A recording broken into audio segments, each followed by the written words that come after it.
हाँ, तो ये सवाल क्या था,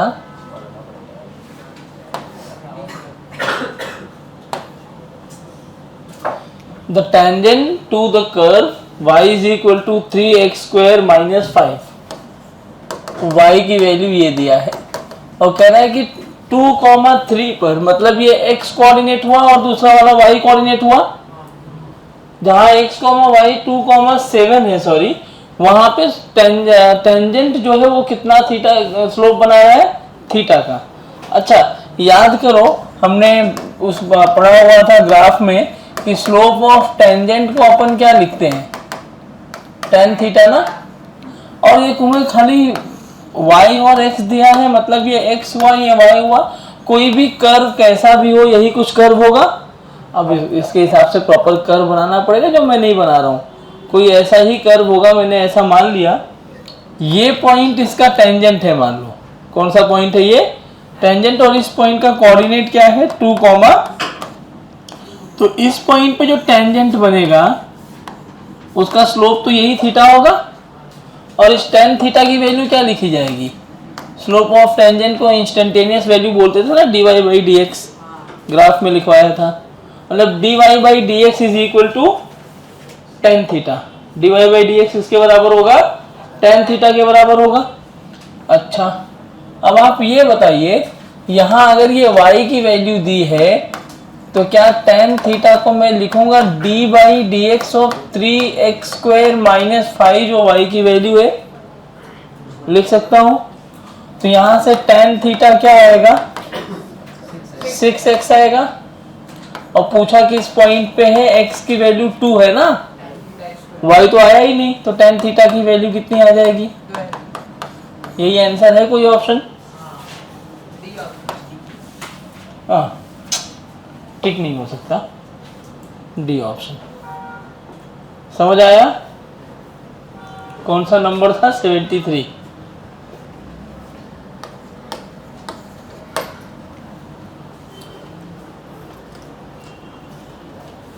तो कभी ये स्लोप वोप वाला क्वेश्चन भी आप कर सकते हो ना,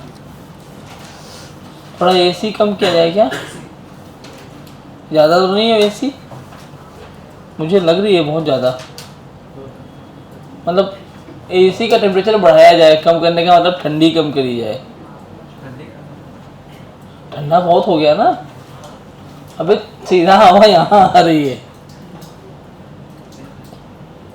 रहने दूँ, तब मैं यहाँ खड़ा होना पड़ेगा मुझे इधर। तुम लोग एक काम करो, फ्लैप एकदम नीचे कर लो अपने ऊपर,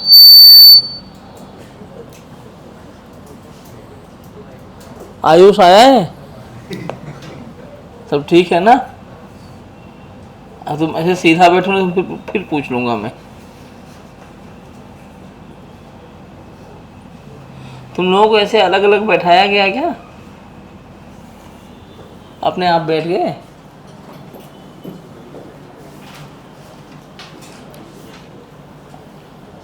हाँ, अभी मैं गैंग का तोड़ूंगा, जो जो ग्रुप बना के बैठते हैं।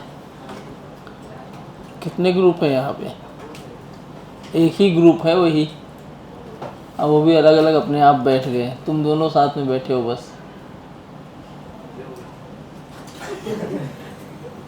नहीं, मैं शौर्य को बोल रहा हूँ।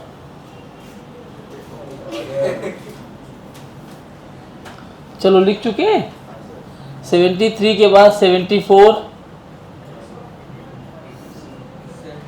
75, 76, 75, देखो 75, देखो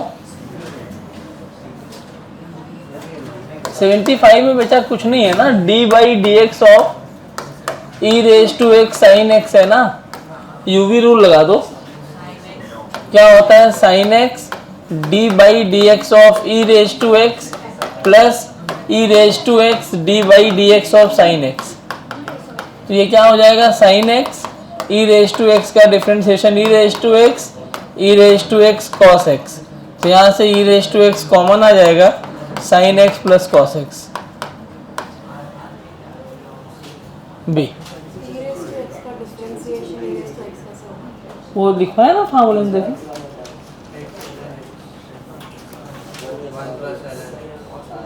जहाँ साइन कॉस वाला लिखवाया था उसके बाद लिखवाया लास्ट में ना, ठीक। 76, हाँ 77 बताना चाहिए। चलो लिख रहे हो क्या?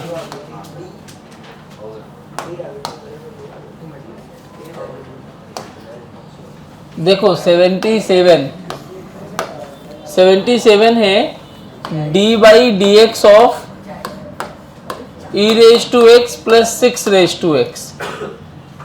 क्या है? d by D x of e raise to x plus 6 raise to x.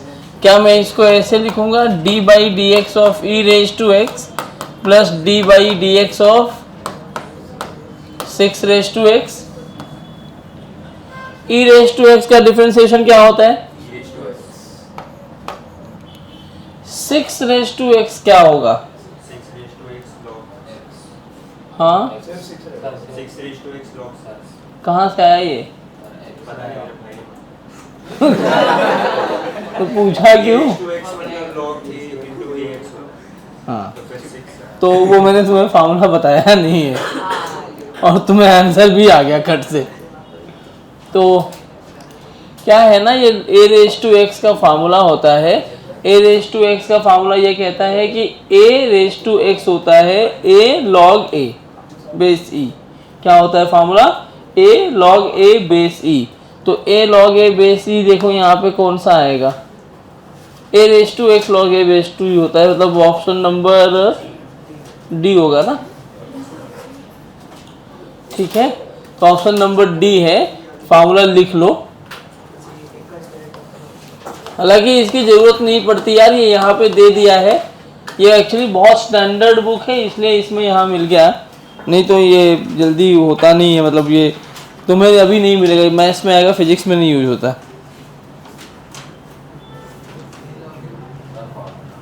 और a log a base e, a raise to x log a base e होता है।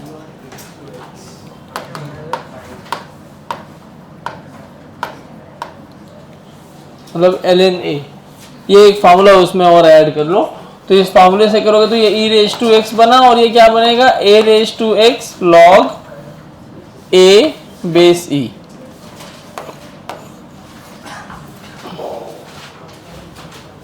डी।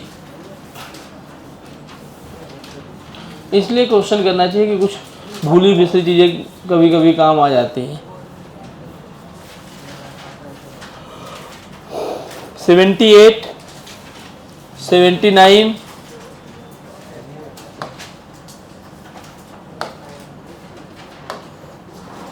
79 तो शायद मैंने क्लास में कराया था, हाँ उस दिन क्लास में। 79 के बाद 80 भी नहीं करवाना है, प्रोडक्ट रूल लगाना है सिंपल से। 81 कुछ है ही नहीं 81 में। किसी को चाहिए 81? 82 चाहिए? क्यों चाहिए?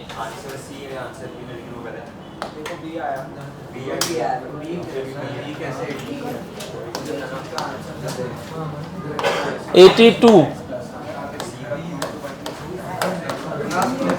d by D x of 3x square plus 1। ये ऐसा है ना, ऊपर वाले को u मान लो, नीचे वाले को v मान लो। तो क्या फार्मूला होगा? v du by D x minus u dv by D x upon v square. ठीक है, तो अब ये क्या बनेगा? 2x माइनस 1, इसको डिफ्रेंशिएट करो तो ये 6x आएगा, माइनस 3x स्क्वायर प्लस 1, इसको डिफ्रेंशिएट करो 2 आ जाएगा, और नीचे आया 2x minus 1 to the whole square. Correct. अब 2x minus 1 to the whole square, देखो a और b तो ऑप्शन नहीं है, तो c और d में से कोई एक होंगे। तो इसको अंदर मल्टीप्लाई करो तो ये क्या बना? 12x स्क्वायर माइनस 6x, और ये बनेगा minus 6x square minus 2। By 2x square, sorry 2x minus 1 to the whole square. अब आंसर क्यूब के टर्म्स में आ रहा है, तो क्यूब भी तो नहीं है ना। देखो मतलब यहाँ क्यूब के टर्म्स में ऑप्शन दिया है ना, तो वो भी नहीं होगा। इसको सॉल्व करो तो क्या बन रहा है, 6x square minus 6x minus 2, और यहाँ आ गया 2x minus 1 to the whole square. जरा ये देखो, यहाँ से मैं 2 कॉमन ले लूँ, 3x square minus 3x minus 1, और ऐसा कोई ऑप्शन मैच ही नहीं कर रहा है ना, मतलब डी होगा।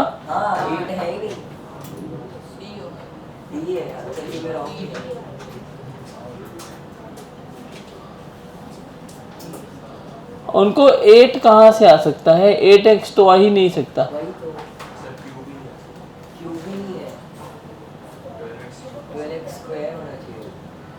हाँ वो एक्चुअली मुझे लगता है ना कहीं कुछ गलती कर दी इन्होंने, यहाँ पे x स्क्वायर को x लिख दिया, मिस प्रिंटिंग है इनकी कुछ।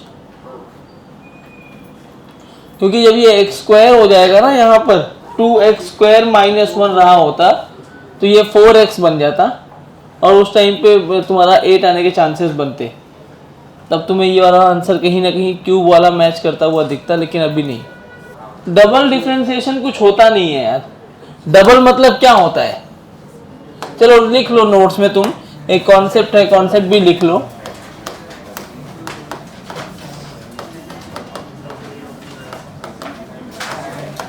डबल डेरिवेटिव, डबल डेरिवेटिव या फिर इसी को बोलते हैं डबल डिफरेंशिएशन। ये क्या होता है, इसको ऐसे रिप्रेजेंट करते हैं, D square Y by D x square. क्या लिखते हैं अपन, D square Y by D x square. इसका मतलब क्या होता है, D square Y by D x square का मतलब D by D x of D Y by D X. मतलब एक बार डिफरेंशिएट करो, जो आंसर आए उसको दूसरी बार डिफरेंशिएट कर दो, तो डबल हो गया। डबल मतलब 2 बार। अब जैसे यही सवाल लेके मैं करवा देता हूँ, एग्जाम्पल में यही ले लेता हूँ मैं, y is equal to sine x plus x raise to 4, find d square Y by D x square. यही था ना तुम्हारा डाउट। तो d square Y by D x square के लिए सबसे पहले क्या लिखोगे, d by D x of D Y by D x. यही तो होगा ना, d y square by D x square. तो यहां देखो, तो मैं इसको ऐसे लिखूं, D square Y by D x square is equal to d by D x of, फिर से डी बाई डी एक्स, और y की वैल्यू कितनी है, sine x plus x raise to 4। यही है ना y की वैल्यू। जरा देखो बच्चों, अभी क्या लिखा जाएगा, d square Y by D x square, ये बनेगा d by D x of, जरा देखो यहाँ साइन एक्स का डिफरेंशिएशन क्या होगा, cos x plus 4x cube, x raise to 4 का 4x क्यूब। अब यहाँ फिर से डी बाई डी एक्स लगा है, इसका मतलब इसको फिर से डिफरेंशिएट कर दो, तो d square Y by D x square बन जाएगा, कॉस एक्स का differentiation minus sine x, 4x cube बन जाएगा 12x square. This is your answer, option C. Simple सवाल मत पूछो, थोड़ा प्रैक्टिस करो, ये सब सिंपल सवाल में आता है। D by D x of क्या है वो, रूट 10x। 10x को x मान लो। एक काम करो, मैंने तुम्हें रूट x करवाया है कई बार, लेकिन अब देखो बार बार रूट x आता है ना, तो क्यों ना आप याद कर लो कि डिफरेंशिएशन ऑफ रूट x होता है 1/2 रूट x। इससे क्या होगा पता है, कैलकुलेशन से बच जाओगे। जैसे डिफरेंशिएशन ऑफ x को 1 याद किया है ना, वैसे याद करो रूट x क्या होता है, 1/2 रूट x। तो देखो यहाँ पे x है, तो रूट के अंदर x हो जाए तो 1/2 रूट x बन जाएगा ना। तो रूट के अंदर क्या लिखा है, 10x, इसको अपन x मान लेते हैं, क्या बन गया ये 1/2 रूट x। x किसको माने थे? अब जिसको x माने हो क्या उसको फिर से डिफरेंशिएट कर दोगे? tan x का डिफरेंशिएशन क्या होता है? sec स्क्वायर x, तो ये बन गया sec square x by 2 root tan x। लेकिन ऐसा कोई ऑप्शन दिया ही नहीं है, तो ऑप्शन में मैच करवाओ। तो क्या मैं ऐसे लिखूं 1/2 sec square x, sec square x, ये tan x to the power half है नीचे, ऊपर जाके क्या बनेगा?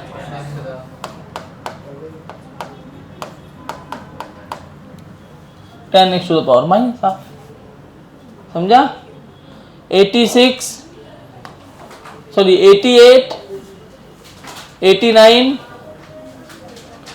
90। देखो क्या होगा, मैं थोड़ा गाली दूंगा, डांटूंगा, लेकिन करा दूंगा सवाल, तो पूछ लो तुम्हारा डाउट हो तो। 90, हाँ 90 किसने पूछा? बहुत मारूंगा मैं। इस पूरे को x मानो, e रूट x को,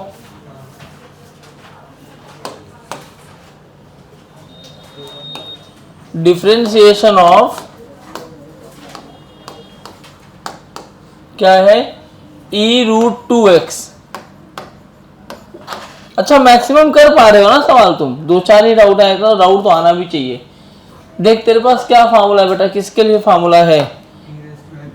e रेज टू x के लिए। यहाँ x की जगह क्या ये पूरा आ जा रहा है, इसको x मान लो, तो क्या बन जाएगा ये। और जिसको x मानते हो उसको क्या करना होता है? डिफरेंशिएट करना पड़ता है ऐसे। अब ये 2x को मैं फिर से x मान लेता हूं, तो ये रूट x बन जाएगा। रूट x का डिफरेंशिएशन क्या होता है? 1/2 रूट x, तो 2 रूट 2x। और रूट 2x को अगर अपन मान रहे हैं तो यहाँ अपने को 2x को फिर से डिफरेंशिएट करना पड़ेगा। भाई 2x को x माने हो ना, तो चेन रूल लगाओ, तो यहाँ से 2 आएगा, तो ये 2 और 2 मर जाएंगे, मार डालो सालों को, तो ये बचेगा e root 2x by root 2x। Option A answer की भी मिला था तुम लोगों को? 92, 93,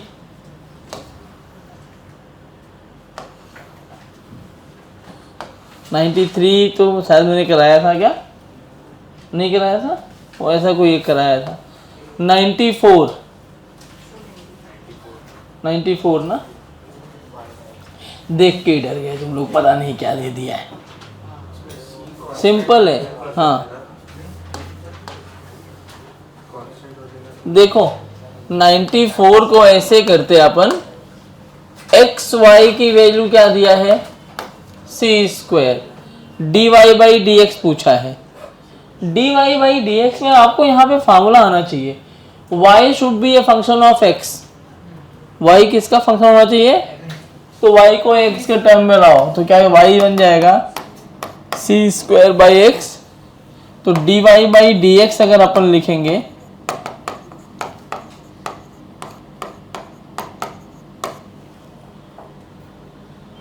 अरे y की वैल्यू डाल दिया, तो सी स्क्वायर तो कांस्टेंट है, बाहर आ गया,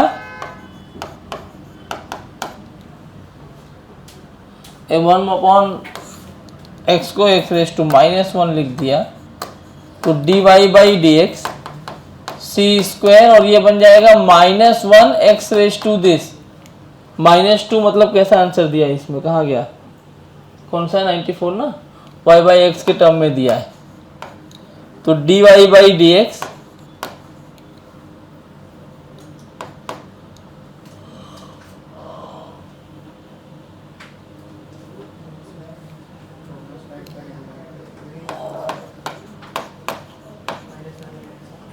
minus c square by x square आना चाहिए। अच्छा वाई बाई एक्स के टर्म में दिया है क्या? हाँ ठीक है, D Y by D x की ये वैल्यू आ गई ना। एक बात बताओ, y की वैल्यू कितनी है? But y is equal to c square by x ना, देयरफॉर क्या यहाँ सी स्क्वायर बाई एक्स की जगह y रख दूं मैं, तो ये क्या बन जाएगा -y यहाँ, लेकिन नीचे एक x बचा है, -y बाई एक्स।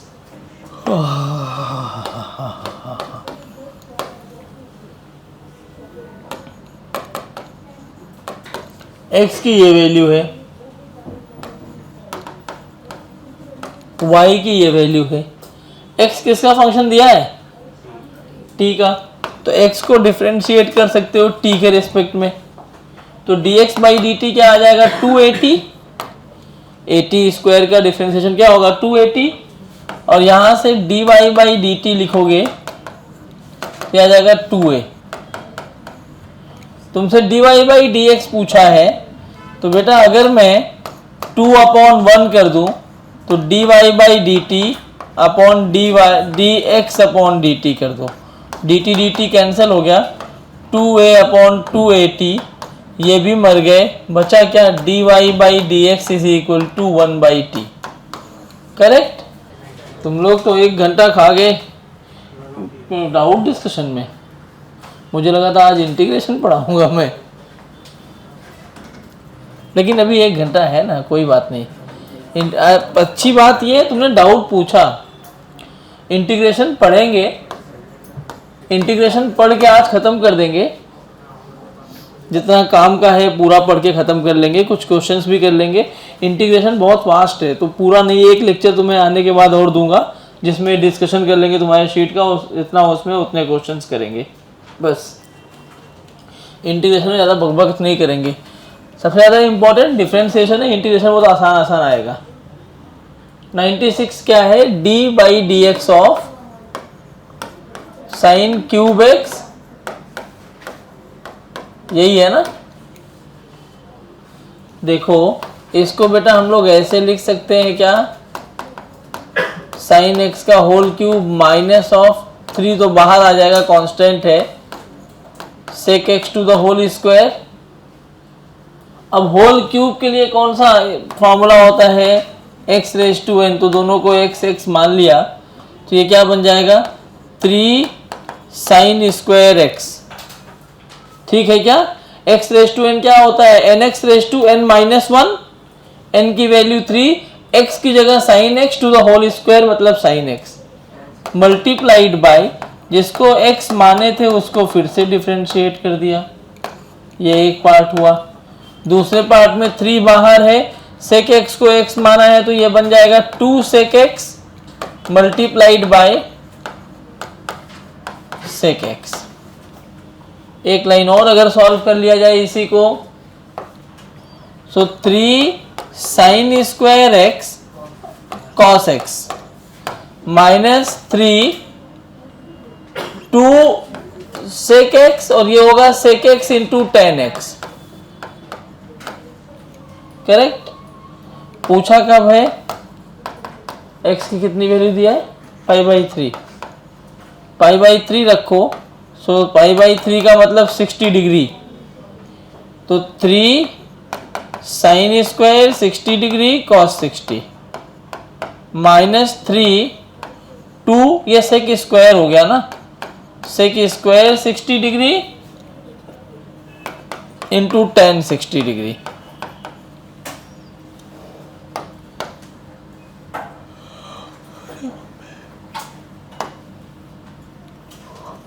थ्री जा देखो साइन 60 कितना होता है? √3/2, स्क्वायर करोगे 3/4, 3 3 जा 9, और ये हो जाएगा 9/8।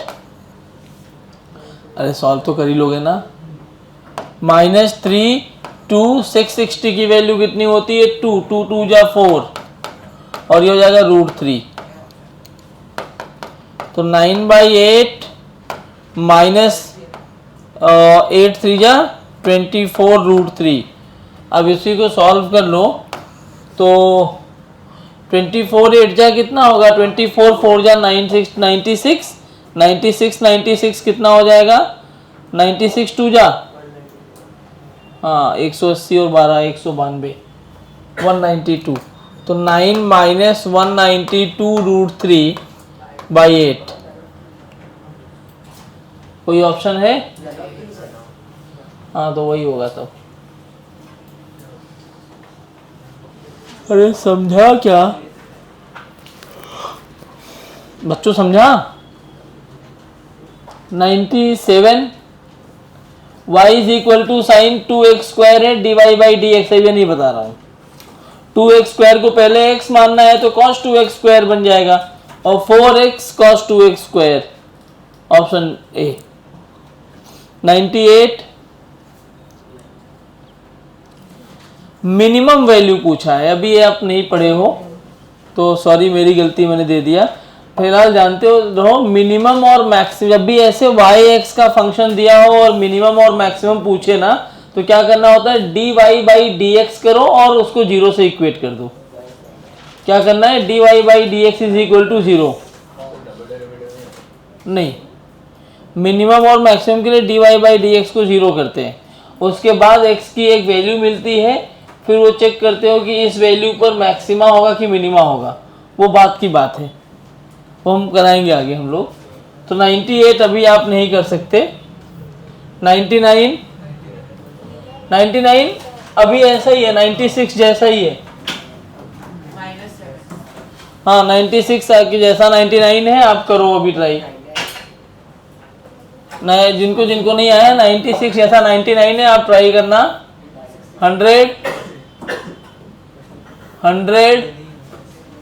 100 भी वैसा ही है कुछ। 101 102 103 ओके, बस हो गया ना। कौन सा ये, हाँ वेरी गुड। तुम लोगों ने मतलब मुझे अच्छा क्या लगा कि ट्राई किया था। अब ईमानदारी से बता दो, हो सकता है मिस हो जाता है, अभी नए नए में हो, कितने लोगों ने नहीं किया था? तो क्यों नहीं किया था बे, क्यों नहीं किया था? साले बहुत मारूंगा मैं।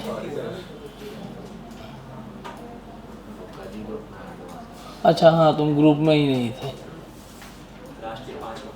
हाँ अच्छा 5 ही ना, तो ये भैया से नहीं पूछे ए रेज टू एक्स जो तुम्हें नहीं पढ़ा था गूगल, क्या गूगल भैया से पूछे थे क्या?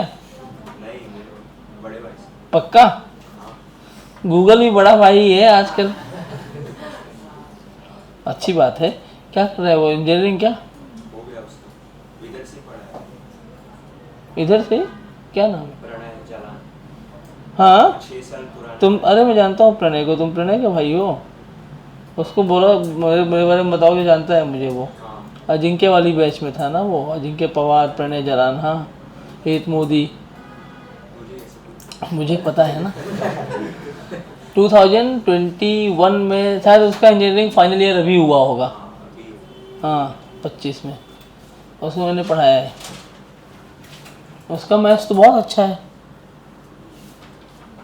तो उसका फ़ायदा तो ना, उसको बोल दूंगा मैं, नंबर है मेरे पास, अगर वही नंबर चला रहा होगा तो मैं उसको बोल देता हूँ, तुझे बताएंगे ही नहीं कुछ वो, तो तुझे पीट सकता हूँ फिर मैं। हाँ हाँ पता नहीं क्या होता है, अब तू आगे बैठेगा कल से। हो गया ये लिख के, चलो अब हेडिंग बनाओ इंटीग्रेशन। 1 मिनट इंटीग्रेशन के पहले कुछ और मजे ले लूं। डबल डेरिवेटिव करा दिया मैंने तुम्हें। एक होता है पार्शियल डिफरेंशिएशन, नाम टफ है, मरना मत। पार्शियल मतलब क्या होता है? आंशिक, आंशिक नहीं, हाँ क्या बोला, कहाँ है ली? अच्छा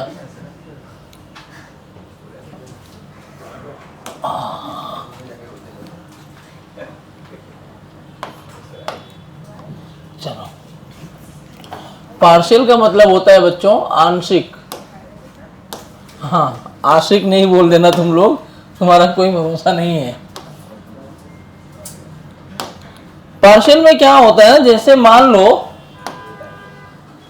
मैं ये बोलूं कि differentiate y is equal to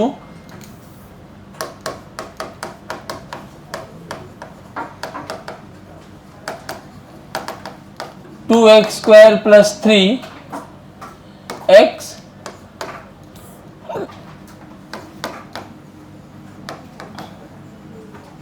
partially, कहीं कहीं पे इस्तेमाल करेंगे, हर जगह नहीं करते पार्शियल डिफरेंशिएशन। चलो, तो इसको डिफरेंशिएट करना है पार्शियली। तो पार्शियल डिफरेंशिएशन कोई बहुत कठिन बात नहीं है कि पता नहीं क्या नाम दे दिया। पार्शियल का मतलब ये होता है जिसको डिफरेंशिएट कर रहे हो उसी के रिस्पेक्ट में कर दो। जैसे इधर कौन लिखा है, y, तो y को डिफरेंशिएट करना है y के रिस्पेक्ट में, तो क्या होता है differentiation of y with respect to y क्या हो जाएगा 1, तो इसका डिफरेंशिएशन 1 हो गया। लेकिन अभी तुमसे कोई तो पूछ सकता है ना किसके रिस्पेक्ट में 1 हुआ है, y के रिस्पेक्ट में ना, तो इसके साथ में 2y लगा देना, सॉरी dy लगा देना है।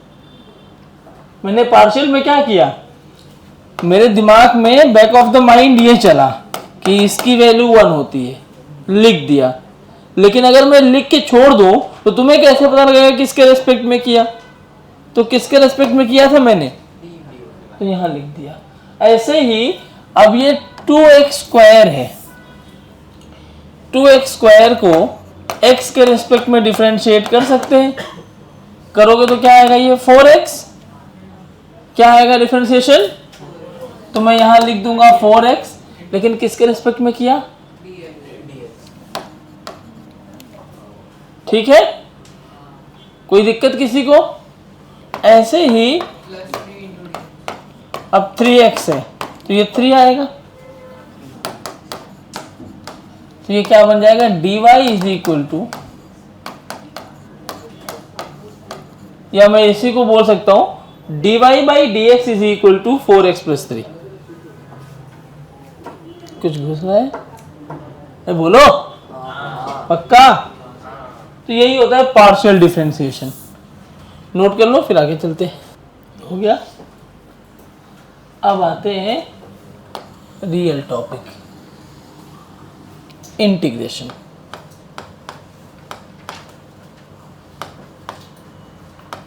फाइनली इतने दिन से इंतज़ार था कि बेसिक मैथ्स ख़त्म हो जाए, आज ख़त्म हो रहा है। 10-20 पेज पढ़े कि नहीं पढ़े बेसिक मैथ्स में, ज़्यादा ही पढ़ लिए होगे। अब तुम किसी भी कोचिंग के किसी भी नोट्स से मैच करना, जितना बेसिक मैथ्स हमने पढ़ा उतना कोई नहीं पढ़ता। ग्राफ सब हो गया, अगर तुम ढंग से रिवाइज करके इतना फार्मूला याद कर लो, जितने 122 क्वेश्चन है ना ये शीट में, 122 क्वेश्चन कर लो, बेसिक मैथ्स में कोई तुम्हारा हाथ नहीं पकड़ पाएगा। हाँ, लेकिन ईमानदारी से तुम्हें करना पड़ेगा, जो नहीं आए बिंदास पूछो। ज़्यादा से ज़्यादा क्या होगा पता है, मेरी आदत है मैं चिल्ला दूंगा तुम्हें, ये भी नहीं आया गधे हो, लेकिन मैं करा दूंगा। जैसे इसको चिल्लाया अभी ना कि ये क्या पूछ रहे हो, लेकिन बताया ना मैंने, तो ये तो मेरा काम है ना चिल्लाना। इतना भी नहीं कर सकता क्या, मैं चिल्ला तो सकता ही हूँ, मार नहीं रहा हूँ, शुक्र मनाओ। मैं तो पीटता हूँ पहले तब बताता हूँ। इंटीग्रेशन क्यों इस्तेमाल करते हैं बताया था मैंने, अरे बोलो, छोटे छोटे पार्ट्स को जोड़ के बड़ा पार्ट बनाना हो तो। इंटीग्रेशन दो तरह के होते हैं बेटा, थोड़ा सा ना ये उससे टफ है डिफरेंशिएशन से। तो इसका ये मतलब नहीं कि तुम डर जाना है कि उससे टफ है, मतलब ये तो आएगा ही नहीं। उससे टफ होने का मतलब ये है, इसमें थोड़ा सा ना डायरेक्ट फार्मूला होता है।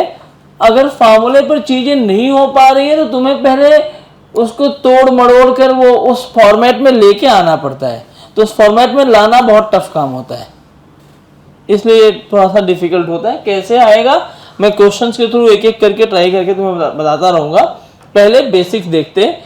एक होता है इनडेफिनिट इंटीग्रेशन और दूसरा कौन सा होता है, डेफिनिट इंटीग्रेशन।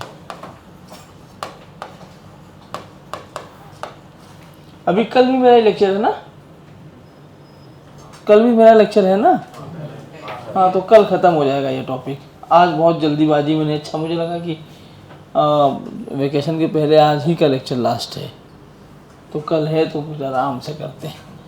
इनडेफिनिट इंटीग्रेशन क्या होता है, इनडेफिनिट इंटीग्रेशन जनरली मैथ्स में इस्तेमाल करते हैं, या फिर एस्ट्रोफिजिक्स, वो जो क्वांटम होते हैं जहाँ पे लिमिटलेस चीज़ें हो रही हैं वहाँ पे इस्तेमाल करते हैं। अभी फिजिक्स में जो हम पढ़ेंगे वो है क्लासिकल फिजिक्स। अपने सिलेबस में एस्ट्रोफिजिक्स और क्वांटम फिजिक्स नहीं है। हम कौन सी फिजिक्स पढ़ने वाले हैं, क्लासिकल फिजिक्स। मॉडर्न भी पढ़ेंगे, क्लासिकल पढ़ेंगे, मॉडर्न पढ़ेंगे, इलेक्ट्रो पढ़ेंगे, लेकिन मेजर जो पोर्शन है वो कौन सा है? क्लासिकल फिजिक्स का। तो जब हम क्लासिकल फिजिक्स पढ़ते हैं ना बच्चों, तो उस टाइम पर हम डेफिनेट इंटीग्रेशन का यूज़ करते हैं। किसको यूज़ करते हैं? डेफिनेट इंटीग्रेशन को। तो जब डेफिनेट इंटीग्रेशन इस्तेमाल करना है तो इनडेफिनेट का कोई काम नहीं होगा, लेकिन बिना इनडेफिनेट के डेफिनेट बन ही नहीं सकता। सारे फार्मूले किसके लिए हैं? इनडेफिनेट के लिए। उनमें थोड़ा सा चेंज करके हम कहाँ बना देते हैं? डेफिनेट। कैसे? ध्यान से देखो, इनडेफिनेट इंटीग्रेशन में हम क्या करते हैं? We add a constant of integration. क्या ऐड करते हैं? कांस्टेंट ऑफ इंटीग्रेशन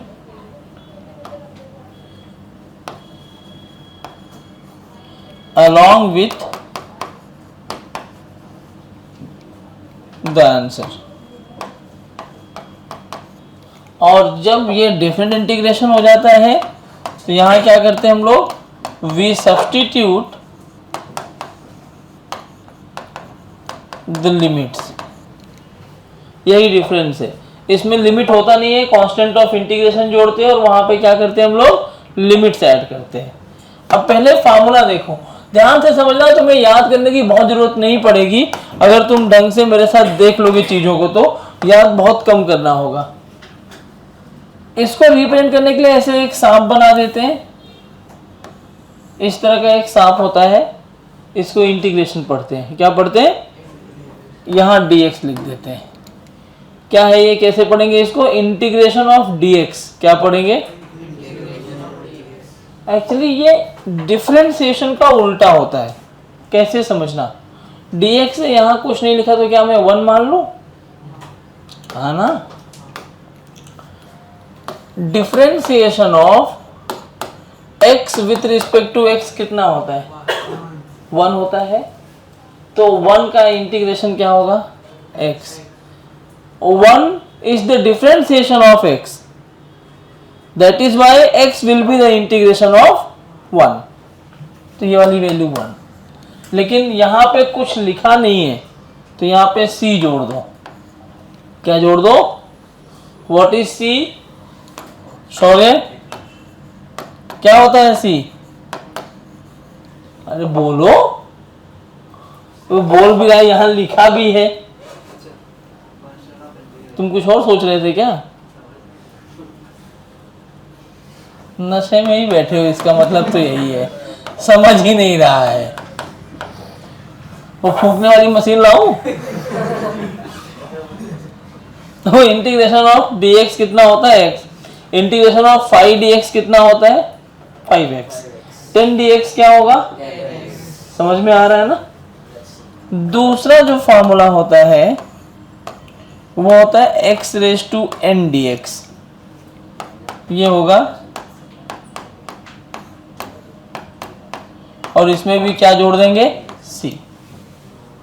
समझ में आ रहा है? जैसे ये बहुत इंपॉर्टेंट है कि x raise to n dx अगर है, मतलब इसको मैं लिख सकता हूं x स्क्वायर dx। क्या लिख सकता हूं? x square dx। तो अगर मैं सॉरी हाँ वो तो लिख ही सकते हैं, मैं कुछ और बताना चाह रहा हूँ। x dx, तो ऐसा नहीं है x के लिए यहाँ कोई फार्मूला नहीं है। x पर कितना पावर है? तो ये सेकेंड फार्मूले से ही करेंगे, x रेज टू 1 + 1 अपॉन 1 + 1। मतलब अरे ये फार्मूला समझ में आ रहा है ना? x क्यूब का बताओ? x रेज टू 4/4, 3 + 1 ना? हाँ प्लस c। हाँ समझ में आया ये? और देखो ये 2 फार्मूले हैं। जनरली लोग तुम्हें 3 या 4 फार्मूले पढ़ाते हैं, लेकिन मैं सब लिख दे रहा हूँ, मेरा मन कर रहा है। बाद में जो नहीं पढ़ना होगा मत पढ़ना। e raise to x dx क्या हो जाएगा? अरे यार e रेज टू x तो e रेज टू x ही होता था ना। यहाँ वहाँ कोई बहुत डिफिकल्ट नहीं है, कोई बहुत ज़्यादा चेंज नहीं है। अच्छा वहाँ 1/x किसका डिफरेंशिएशन होता है? हाँ, तो यहाँ 1/x का इंटीग्रेशन क्या हो जाएगा?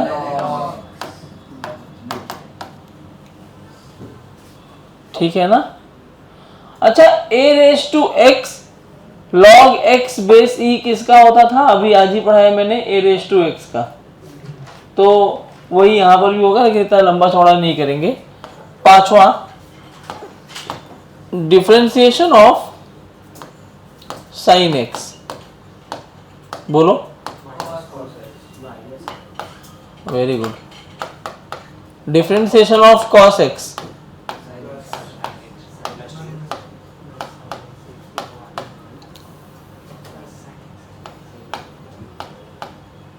क्या हो जाएगा?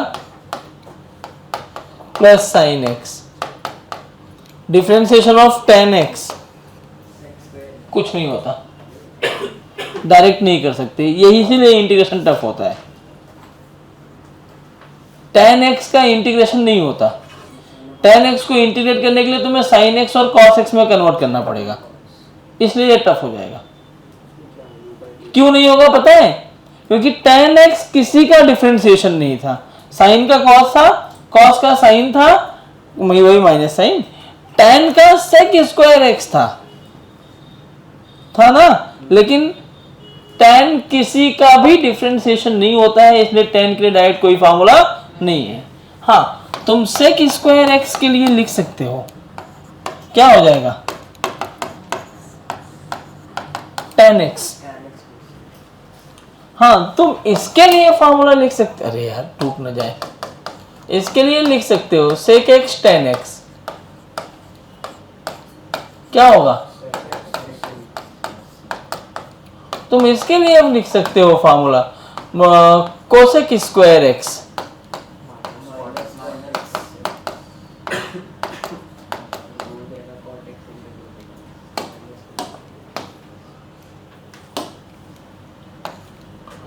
और कौन है? cosec x cot x का लिख सकते हो। किसका होता है ये?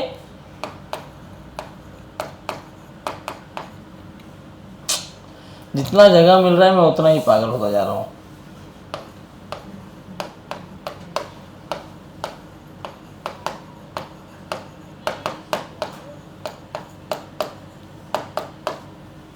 ठीक है ना? इतने ही फार्मूले।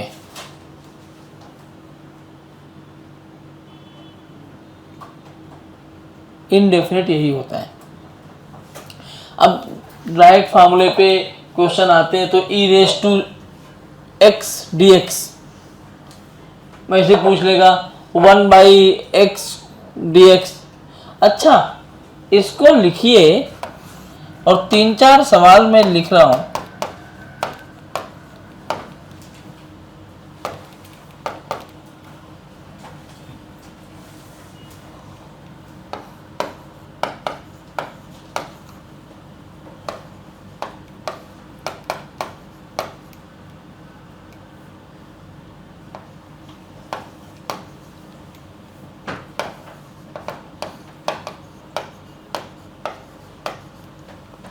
ये 4 सवाल है, इनको ट्राई करिए और इसको पूरा नोट करो।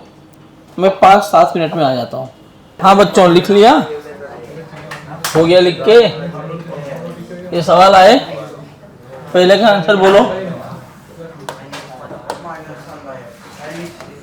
1/x² dx था ना पहला, तो क्या बन जाएगा ये? x रेज टू -2 dx, मतलब x raise to -2 + 1 upon -2 + 1 plus c, तो x raise to -1 upon -1 plus c, या इसको मैं लिख सकता हूँ -1 अपॉन x। कितने लोग सही थे? आयुष, क्या यार आयुष, तुम नोट करो। x³ dx है ना, क्या -3 है? क्या लिखा है बोलो? तो x रेज टू -3 dx क्या हो जाएगा?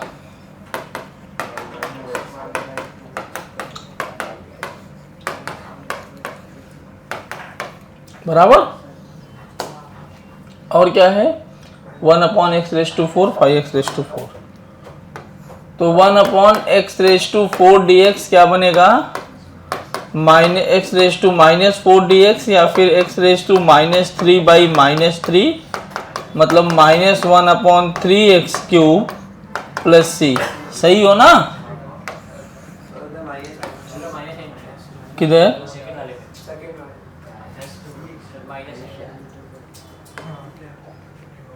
तो -1/2x²। 5x⁴ dx है ना, ये 5 बाहर हो गया, x⁴ dx क्या होता है, x⁵5/5। करेक्ट? आएगा, बिल्कुल आएगा। d/dx of -1/3x³। तो -1 तेरा बाहर आ जाएगा, 1/3 x⁻³ करके देख बेटा। तो ये क्या आएगा देख, -1/3 -3 x⁻³ -1, 3 कैंसिल हो गया, माइनस माइनस प्लस 1/x⁴। ये देखना,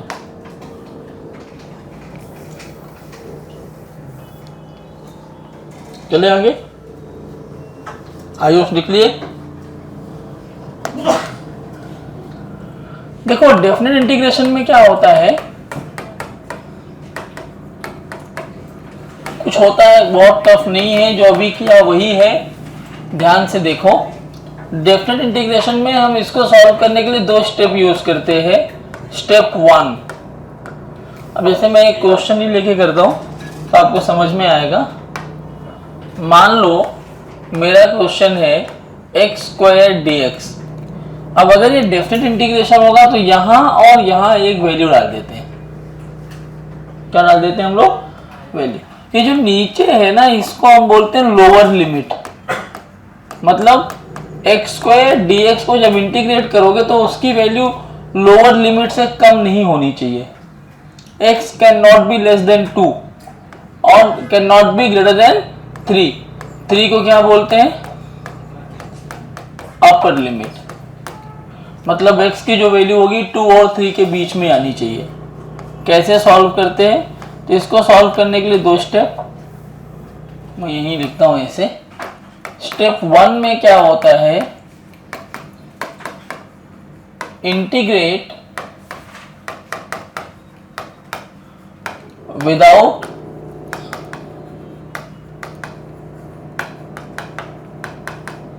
कंसीडरिंग द लिमिट। लिमिट छोड़ो, लिमिट को कंसीडर मत करो। तो इसको सॉल्व करोगे तो क्या आएगा, x³/3। करेक्ट, x² dx क्या होगा, x³/3।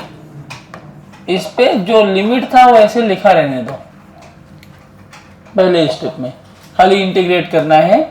और स्टेप 2 में क्या करना होता है, इन प्लेस ऑफ वेरिएबल, ध्यान से सुनना अभी, in place of variable substitute the upper limit first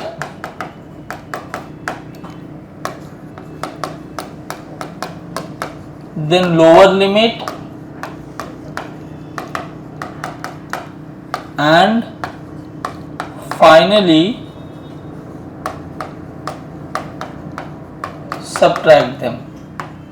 इसका क्या मतलब है, इंटीग्रेट किया तो क्या आया, x³/3। इसमें वेरिएबल कौन है, x। तो x की जगह पर एक बार अपर लिमिट रखो तो क्या बनेगा, ये 3³/3। x की जगह मैंने क्या रख दिया, 3। फिर x की जगह क्या रखना है, 2। माइनस कर दो, क्या है आंसर बोलो, 27/3 माइनस 8/3 मतलब 19/3।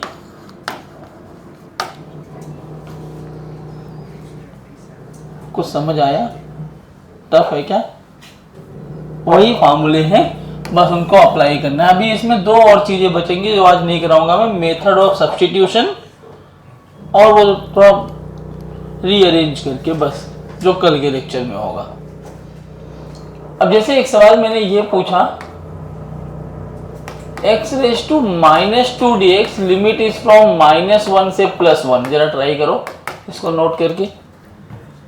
अब जरा ये सॉल्व करके बताओ, integration of sin x dx, x की वैल्यू π/3 से π/2।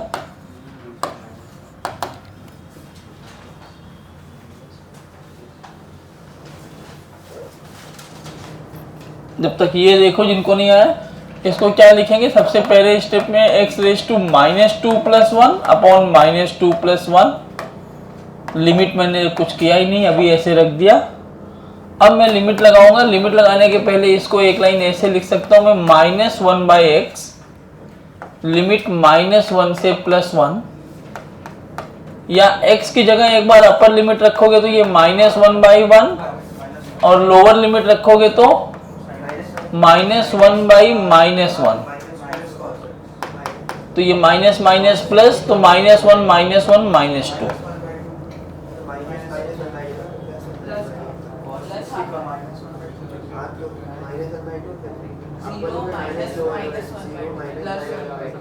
देखो एक और चीज सुनो।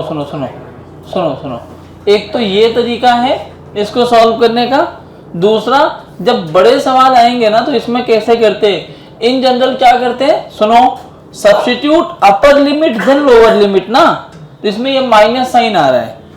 अगर माइनस साइन बाहर हो, सोचो upper limit minus lower limit और टोटल बाहर उसके माइनस साइन लगा है, तो क्या वो बाद में बन जाएगा minus upper limit plus lower limit, मतलब वही तो बना ना, माइनस अपर लिमिट ये वाला प्लस।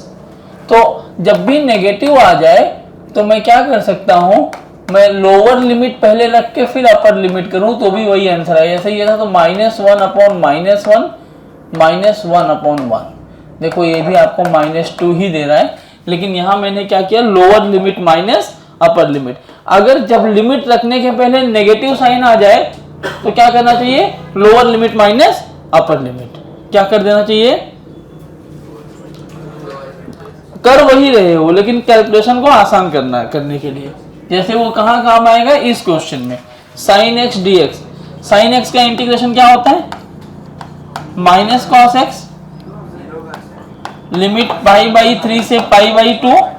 अब मुझे बताओ क्या ये नेगेटिव है, क्या ये नेगेटिव आया, नेगेटिव आने का क्या मतलब है, लिमिट कैसे रखनी चाहिए, लोअर माइनस अपर।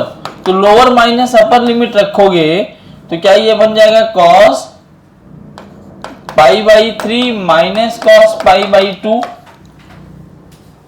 हाँ या ना, मैंने क्या किया पता नहीं क्या किया, लोअर लिमिट माइनस अपर। तो cos π/3 मतलब cos 60 1/2, cos 90 0, answer half.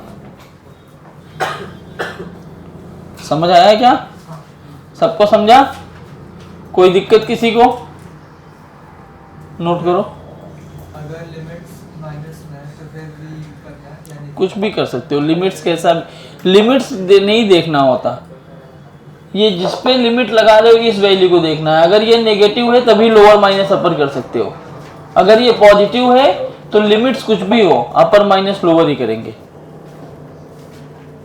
Integration का रिजल्ट पॉजिटिव होगा तो अपर माइनस लोअर करेंगे, इंटीग्रेशन का रिजल्ट नेगेटिव होगा तो लोअर माइनस अपर करेंगे, नो मैटर लिमिट क्या है। जल्दी लिख बेटा, चलो जरा थोड़ा और अच्छा करते हैं।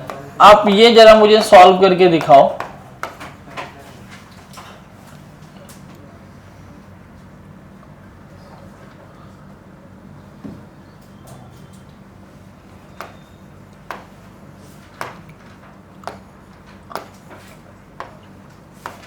साइमल्टेनियसली दोनों साइड को सॉल्व करना है। बच्चों ये आया, देखो dv का, बस इधर देखो, dv का इंटीग्रेशन क्या आएगा, v, लिमिट क्या होगी u से v। अच्छा यहाँ dt है ना, तो तुम 1 यहाँ होगा तो उसको इंटीग्रेट कर पाओगे और t रहेगा तो उसको कर पाओगे। उसके अलावा कुछ भी होगा तो उसको बाहर निकाल लो, ये ऐसा लिखा जाएगा।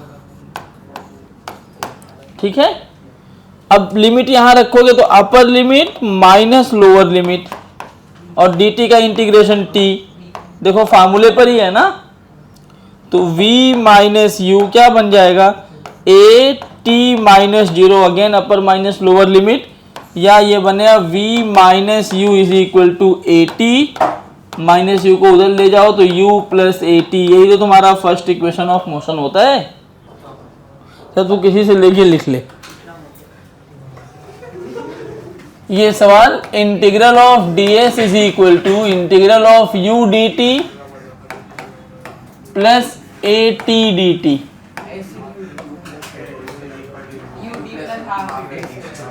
तुक्का नहीं, सॉल्व करो कि सेकेंड इक्वेशन प्रूव करवा रहा हूं ना, लिख के करो।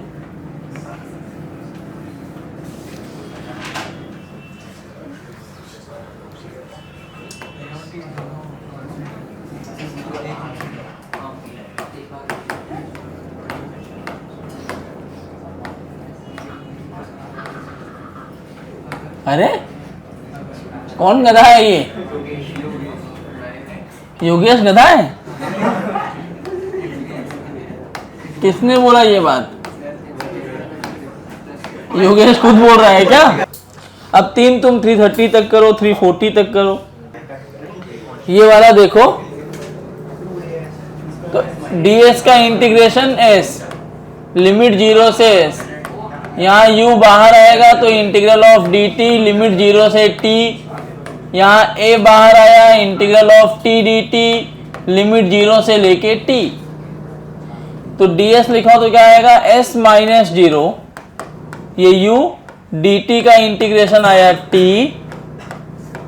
a t dt क्या होता है t स्क्वायर अपॉन 2, 0 से लेके t, s माइनस 0 s, यहाँ लिमिट रखो तो t माइनस 0 प्लस a, अब यहाँ देखो अपर लिमिट रखोगे तो t square by 2 minus 0 square by 2, anything upon 0 is 0, तो आ गया ना answer s t minus 0 t, मतलब ये बन गया ut, ये बन जाएगा a t स्क्वायर बाई 2 मतलब 1/2। सेकेंड इक्वेशन अब वो सॉल्व करो। ये देखो इसको क्या v dv क्या आएगा, v square by 2 limit u से v, a common integration of ds, ये आया। क्या मैं इसको अपर लिमिट रखूंगा तो v square by 2 minus u square by 2, ये a ds का इंटीग्रेशन s। देखो बेटा डिनोमिनेटर इक्वल है तो डिनोमिनेटर को इक्वल रखने पर मैं इसको ऐसे लिख सकता हूं, क्या ये बन गया a s माइनस 0, इस 2 को इधर भेजो तो v square minus u square is 2s, या v square is equal to, सब इक्वेशंस है ये, r स्क्वायर नहीं है, minus g m m upon r आएगा। इसका आंसर आएगा, घर पे आप ट्राई करना, minus g m m by r. अभी के लिए जाओ, अगले लेक्चर में कल आओगे, कल ही है ना लेक्चर, तो कल मैं ये चैप्टर खत्म कर दूंगा पूरी तरह से, और जो 104 से 122 तक उधर बचे हैं वो वाले सवाल प्लस 53 के पहले वाले सवाल आपके लिए होमवर्क होंगे।